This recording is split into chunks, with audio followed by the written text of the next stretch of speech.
ምርጫ ዜጎች በዲሞክራሲያዊ መንገድ ይወክለኛል አሊያም ያስተዳድረኛል ያሉትን አካል የሚመርጡበት ነው። ይህም ያለ ልዩነት የሚደረግ ነው።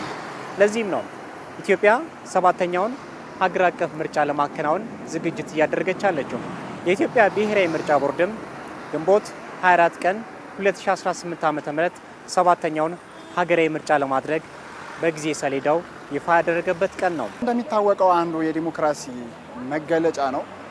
ዜጎች በአንድ ሀገር ሲኖሩ ምርጫ እነሱ የፈለጉትን የመረጡትን ይወክለኛል ይፈልጓል የሚሉትን የሚመርጡበት ዋናው ተግባር ነው ማለት ነው። ኢትዮጵያ ደግሞ እንደምታውቁት የብዝሃ ሀገር ናት። የተለያዩ ቋንቋዎች፣ ባህሎች፣ ታሪኮች፣ ሃይማኖቶች፣ ጂኦግራፊክ አቀማመጦች ያሉባት ሀገር ናት።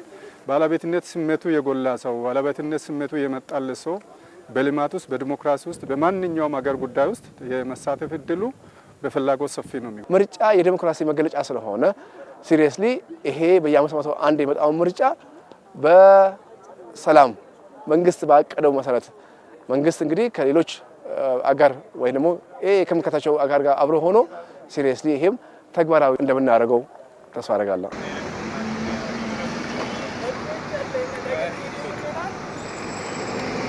ነፃ ፍትሃዊና ታማኒነት ባለው ምርጫ መሳተፍ ከዜጎች የሚጠበቅ ነው።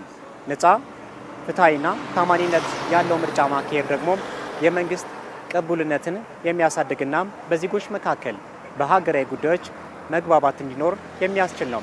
ለዚህም በምርጫው ላይ የሁሉም ዜጋ ተሳትፎም የሚጠበቅ ያድርገዋል። አንድም ቀበሌ፣ አንድም ወረዳ፣ ዞን፣ ክልል ምርጫ ሊደረግበት ማይችል እንደማይኖር እርግጠኛ ነው።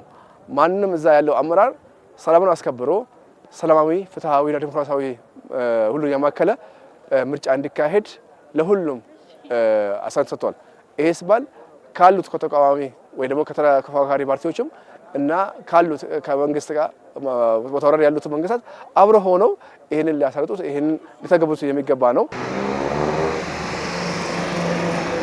ይህም ኢትዮጵያውያን በጋራም አንድ መንግስትን ለመመስረት የሚያስችላቸውን ድምጽ ለመስጠትም በጋራ እንዲሰሩ የሚጠበቅ ያድርገዋል። ምርጫ ዜጎች እንዴት መሳተፍ አለባቸው የሚለው በኢፌድሪ ህገ መንግስት በተቀመጠው አንቀጽ 38 1 ላይ በተቀመጠው መሰረት ከምርጫ ካርድ ከመውሰድ ጀምሮ ይወክለኛል የሚሉትን ፓርቲ ስፔሻሊ ወጣቶች ነገ ሀገር በቅብብሎች ነው የምትለው የምትቀጥለው። ስለሆነም የሚወክላቸውን ምርጫ ከመውሰድ ጀምሮ የሚፈልጉትን ፓርቲ የመምረጥ መብታቸው መጠቀም አለባቸው ብዬ አስባለሁ።